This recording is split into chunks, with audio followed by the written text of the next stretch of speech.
From the land of lakes, this is 10,000 Takes. Brought to you by Minnesota Score Radio. Wally and Eric back for yet another week as we slice and dice the always busy, always topical, super saturated Minnesota sports scene. And certainly there's a lot to get into with the Twins, the Lynx, the Gophers, the Wild are playing preseason games. Minnesota United is still going. But oh, my goodness. Look, the purple is eclipsing everyone in town right now, and for good reason. They've earned it. A dominant 3-0 start. All three phases of the team, special teams, offense, defense, has looked exceptionally good. Coaching has obviously been good. Who would have thunk it? Could they go, 17 plus 20-0? They're still on track, baby. It's still a possibility. They're 6-0 right now, right? 3 preseason games. Well, that won't count in anybody's record book. But you are right. They're perfect. and there's only 5 unblemished teams left through 3 weeks. So they're one of the 5. That quintet of perfection. Yeah. Well, I have to admit I didn't see this coming. I know you certainly didn't. I know you had them. I'm going to keep bringing this up at 5 wins for the season. They're closing in and only 3 weeks in. By the way, they were never 3-0 with Kirk Cousins as their quarterback. Yeah, that's a good stat. How about that? And Sam Darnold, he's 3-0 out of the gate as a Minnesota Viking quarterback. Kirk Cousins, by the way, 1-2 down there in Atlanta. Mm-hmm. And the Falcons will come to Minnesota later this season, so we'll see how that goes. I'm surprised that one of the networks didn't jump all over this and make it a primetime game, either a Sunday night or a Monday night or something. I really thought that would happen because this has all the drama you want. Kirk was a lightning rod here. Now, he did some good things. He put up some quality numbers statistically speaking. He did. But they didn't get to the Super Bowl. That's why they brought him in.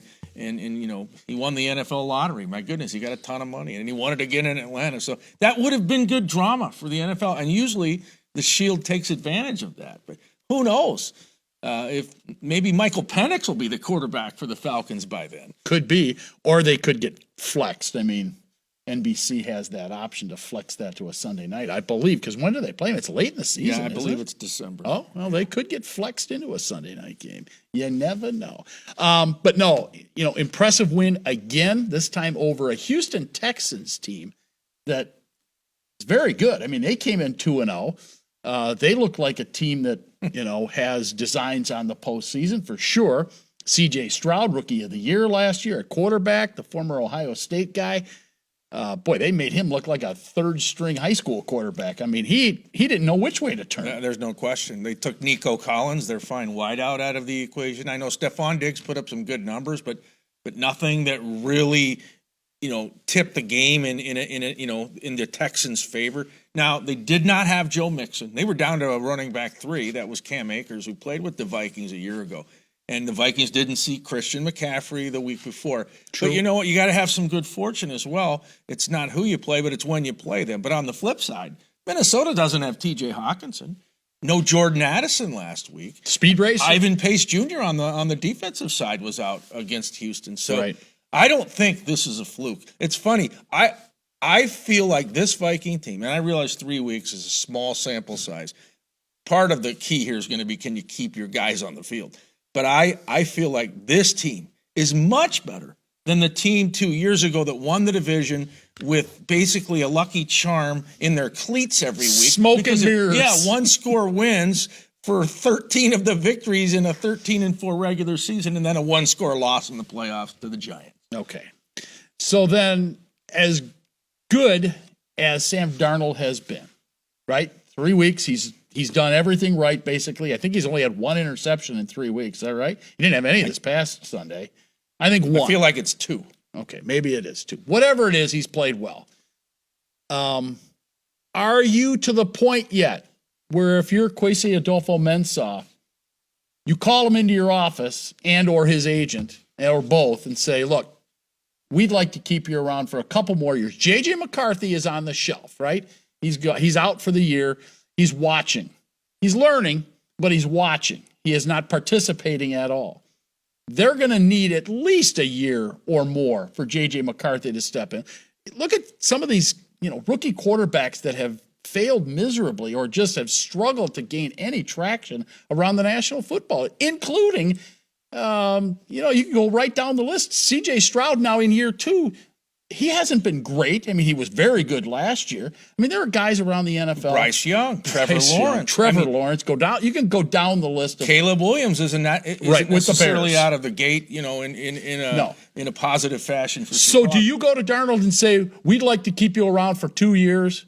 Let's sign him to a 2-year contract in addition to what he has from this 1-year deal, and you can mentor your guy, J.J. McCarthy? Do you like that idea? First of all, I think it's a great premise that you bring up, because even if J.J. McCarthy is the real deal, and we have no idea, we don't know what he's going to be like. Right. But you have to have 2 or 3 quarterbacks in today's NFL because they go down like dominoes. We know he's injury prone. Well, yeah, that was proven in the first preseason game against Las Vegas. So I would let probably 2 or 3 more games go by. But if you're Quezzy, you got to get in the room with your capologist and you start crunching some numbers here. What can we do? Because if he hits unrestricted free agency in the offseason, and let's say he takes Minnesota to the playoffs or beyond, then it's going to be a feeding frenzy. He'll win the NFL lottery, like Kirk Cousins. And you're starting back to square one again. So it's incumbent that you keep him if you think he's going to be a guy you can rely on for 2 or 3 years as you groom McCarthy. Yes,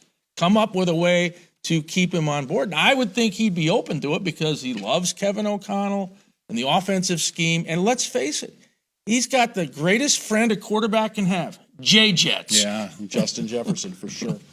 All right, we're going to talk some more National Football League. Our guy Jeff Robinson coming up next. 10K takes your purple.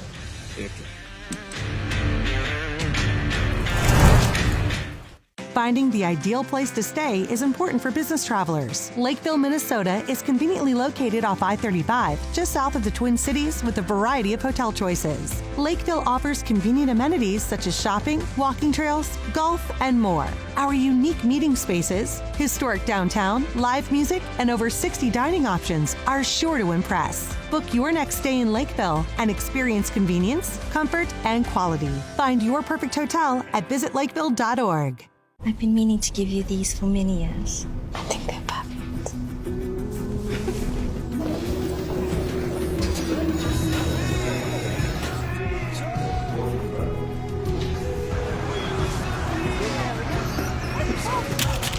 Maya? Oh, I love your earrings. Why didn't you try these? It isn't just about vision. It's about care. Nobody cares for eyes more than Pearl. Welcome back, 10,000 Takes. We're going to continue talking Minnesota Vikings, and we're not the only ones surprised that the Vikings are 3-0 and no less winning a game over the 49ers and that beating the Houston Texans. Joining us now is Jeff Robinson, former Vikings player personnel guy. Jeff, we're surprised. Are you surprised that they're 3-0 and dominant in their wins for the most part? I think I'm more surprised about the dominance of the victories than the fact that they're 3-0. I've been through a few 3-0s through the course of my years in the NFL, and you're always excited about that. But I think what you really have to be excited about is A, how great the fans have been for them so far, and B, the fact that they've taken advantage of A, how big the crowds and the fans have been, but the fact that they've played together in all 3 facets so far in dominating fashion. I mean, you can't say that any particular phase of their team hasn't held up their end of the bargain so far. I mean, you've had plays on special teams, you've had plays on offense, and you've had plays on defense to create turnovers and victories for them. So I think that's what's really a great characteristic for them going forward, is the fact that they're doing it in every phase right now. JR, I think it's clear Kevin O'Connell is a quarterback-friendly coach. We're seeing Sam Darnold thrive in this system. Tell us about the moves, though, in the offseason defensively. Quezzy, Adolfo Mensa, and I'm sure KOC had a voice as well, and Brian Flores. You're bringing in Jonathan Grenard, Andrew Van Ginkel, Blake Cashman, Stephon Gilmore, among others. You know, when those moves happened, I don't know if they moved the needle a lot, but boy, these guys have come in and the defense looks outstanding. I don't know if even right today you would still say that those names move the needle, but when you put all the pieces together, I think you get a lot of smart, hungry football players who know how to play together because they are smart and instinctive. And when you put that in Coach Flores' defense, I think what you get is a lot of guys who have the ability to make plays, and right now they're doing that. And the other facet that you didn't talk about is having a guy like Harrison Phillips be a captain on your team, because not only is he a talented football player, but he's also a guy who can become the glue for your defense, and he can recruit other players to your team because of his personality. So I think when you put all those pieces and facets together, I think what you're seeing is a lot of talented guys who, most of them aren't on long-term deals, so they're still hungry and have something to prove, and are willing to go out and do it every week. A lot of credit is going to Brian Flores through these first few weeks and shaping this defense and coming up with these schemes.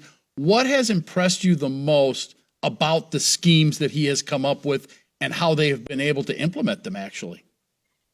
I think what you're seeing him taking advantage of the stadium itself, because his defense creates a lot of confusion, and so with the play clock coming into play, when you're trying to change plays at the line of scrimmage, quarterbacks aren't able to do that, and so you're creating, with the crowd effect and his defense combined together, it doesn't allow for offenses to make a lot of changes at the line of scrimmage. And if you look at the last 2 weeks, they've had interception on the first series, which, that, if you get it one week, that's fantastic. If you get it 2 weeks in a row, then you're really on to something. So I think it, which is a testimony to what they're doing. But when you put the fact that it creates a lot of confusion, his defense, because you're lining multiple people up on the line of scrimmage, and so particularly with a young quarterback like last week, they need more time to kind of dissect what's going on. And then, again, that crowd noise comes into play, and so when you do that consistently week in and week out, it creates a lot of confusion when you're trying to get things done in 24 seconds. And we've known for a long time, JR. I mean, that building is the house of noise. I mean, it gets loud. But what I saw, Houston, they came unraveled. They had 5 false starts in the game, 3 in a row. They had 3 illegal formations. C.J. Stroud looked looked flustered. Have you seen anything quite like that, especially on one series? No, that I think part of that is because the officials are emphasizing the fact that the linemen have to be closer to the ball before it's snapped right now, and so I think a lot of those flags are coming about throughout the league, based upon the emphasis on the alignment rules. But at the same time, no, you're right. When you get that once or twice on a particular drive, then it again, that's fantastic. But to have it just repeat is unbelievable. And again, though, that's kind of a tribute to what the fans are doing right now to distract and disrupt the offenses. How much of Sam Darnold's success so far comes from his surrounding cast, from his head coach, from what they're running, from what the defense is giving him, or from his pure talent? Where is this coming from? Because he obviously didn't have great success in either New York or Carolina. 49ers, he was, a clipboard holder. But where do you think this is coming from for the most part?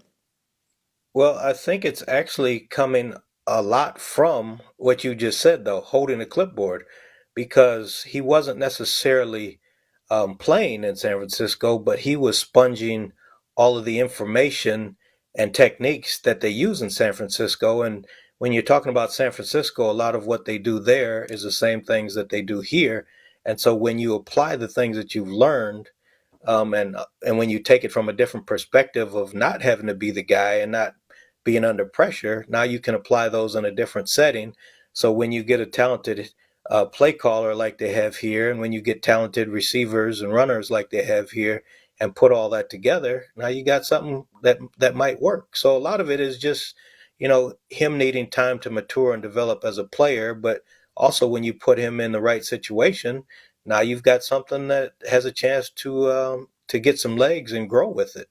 And everybody thought when he came here that it was just going to be a short-term thing, but I'm not sure that he was thinking that, because A, he already knew what the head coach was about because they've had a relationship for years, and B, because he already knew the offense. So it wasn't like he was coming into a situation where everything was going to be new to him. He just had to learn and get in sync with the players that he was going to be playing with. But anytime that you're coming into a situation where the head coach and the player already have a relationship, that puts you leaps and bounds ahead of where you're usually going to be when you just come in as a free agent. JR, you played cornerback at Northwestern in the Big Ten. So I'm watching Justin Jefferson each week, and he's just carving up secondaries. And I realize he's one of the greatest receivers we've seen in a generation, maybe. But why not more double teams, even a triple team? Why not more jamming at the line? What about bracket coverage? I see so many free releases for this guy that I feel like defenses aren't doing enough. Or is that just too simplistic? No, it's really not too simplistic, and I think a lot of that is a tribute to also what's going on with their running game right now. I don't think that people expected them to run the ball as much as they've been running it in the first 3 games, which has created the fact that they can't double team as much because teams haven't been able to stop the run.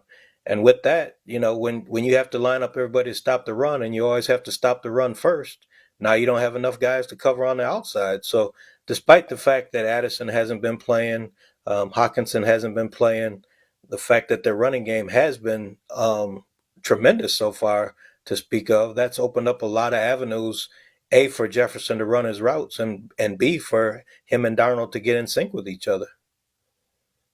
Is this a mirage that we're seeing right now? Can they sustain this? Can they continue to even get better from where they are right now?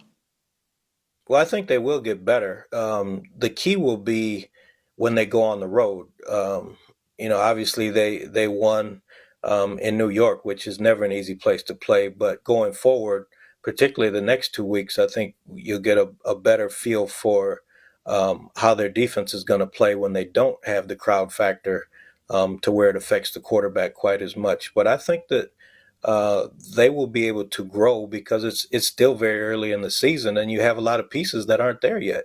I mean, Hawkinson's not there, Addison's not there, so you got a lot of guys who are still waiting to get their first playing time this year. And so when you look at all that and you put in the fact that it's still a new offense for Darnold with this team, that they have a lot of room to grow. So realistically, as long as Jefferson's healthy and Darnold's healthy and Aaron Jones is healthy, they have a lot of room to work. And what's really not being talked about quite so much is the fact that that offensive line has played tremendous football so far. Yeah. Yeah, give them a lot of credit.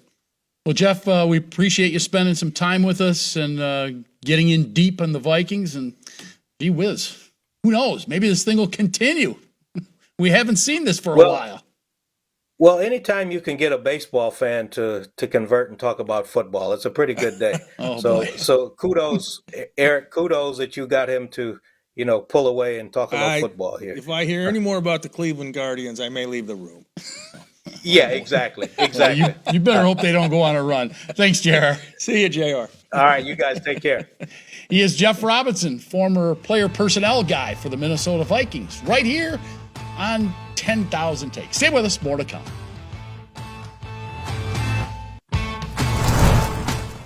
I've been meaning to give you these for many years. I think they're perfect.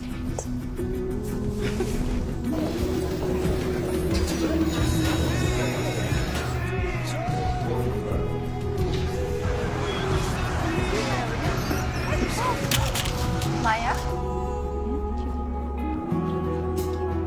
Oh, I love your earring. Why didn't you try these? It isn't just about vision, it's about care. Nobody cares for eyes more than Pearl.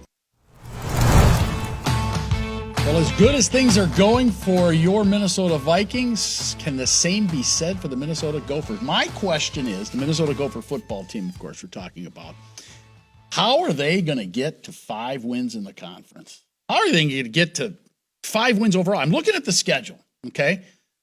Next week, they host USC. They are not going to be favored. Another primetime game, by the way. Yeah. Okay. So then they go to UCLA.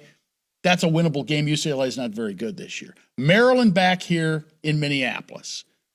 Toss-up, I would say. They probably are favored, but toss-up. At Illinois. Illinois is very good. They're ranked. They are ranked. Penn State here. You think they're going to beat the Penn State Nittany Lions? And then they go to Bucky, where they have not had a ton of success. They did win there a couple of years ago when you and I were there, but I would not count on. I don't know how they're going to get to 5 wins.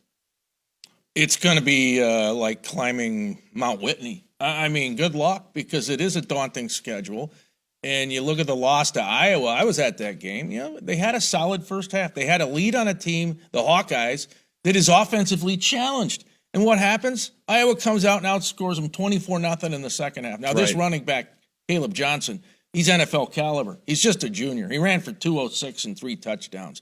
But I don't think this is an outstanding Iowa team. I think they're solid. You know, they're always well coached with Kirk Ferentz, and they usually win with defense and some of this ground and pound. But, yeah, it's going to be a rough road for the Minnesota Gophers, and you just wonder now, what's this going to do for the perception of the program as you go out and recruit PJ and his coaching staff? Because the game against Iowa was on NBC. So if you're a high school prospect and you're watching that in the state of Minnesota or anywhere around the nation, what are you thinking? I don't know. And I can go there and play right away? Right, exactly. And it's not going to be pretty against USC on national television either, by the way. No, I don't think that's so. a night game. Lincoln Riley's already taken heat in SoCal. He hasn't delivered like they thought. They got beat by Michigan at the Big House last week. So USC can't afford to have a hiccup against a team like Minnesota, or they might make Lincoln Riley walk back to L.A. All right. Okay. If that news is bad, how bad are things for your Minnesota Twins? I mean, let's face it.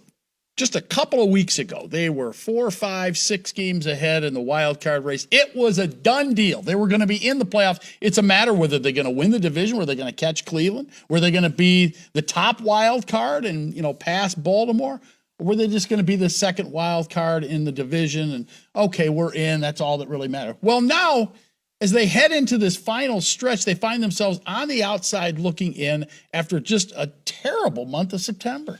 Yeah, for sure. I mean, they've cratered. Kansas City's come back to earth.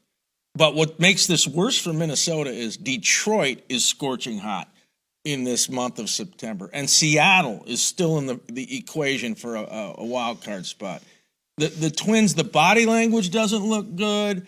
I think there may be some squabbling inside the room a couple of weeks ago when they had a miserable series against KC. So does Rocco survive this? If they miss, does Rocco survive this? I think there's a good chance you might see a change. But to be fair to Rocco, and there's a lot of things he does that I don't agree with. He's tethered to that computer and the analytics, and taking pitchers out even when they're having a great game. We got to take them out because we don't want to go through the lineup for the third time where he's pitched past the pitch counter. In some cases, only 80 to 85 pitches. I don't like any of that. That's a little planned days off. I can't stand that stuff.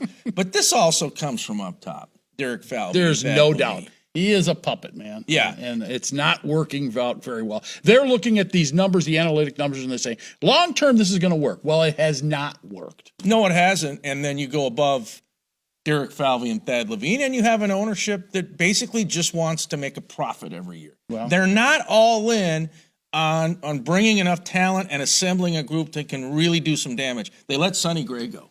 If you have Sonny Gray this season, they might still be in the chase running down your Guardians. Maybe that's true, but we'll never know. No, we won't. All right, takes of the day coming up next. You are watching Minnesota Scores 10,000 Takes. Finding the ideal place to stay is important for business travelers. Lakeville, Minnesota is conveniently located off I-35, just south of the Twin Cities with a variety of hotel choices. Lakeville offers convenient amenities such as shopping, walking trails, golf, and more. Our unique meeting spaces, historic downtown, live music, and over 60 dining options are sure to impress. Book your next stay in Lakeville and experience convenience, comfort, and quality. Find your perfect hotel at visitlakeville.org. I've been meaning to give you these for many years. I think they're perfect.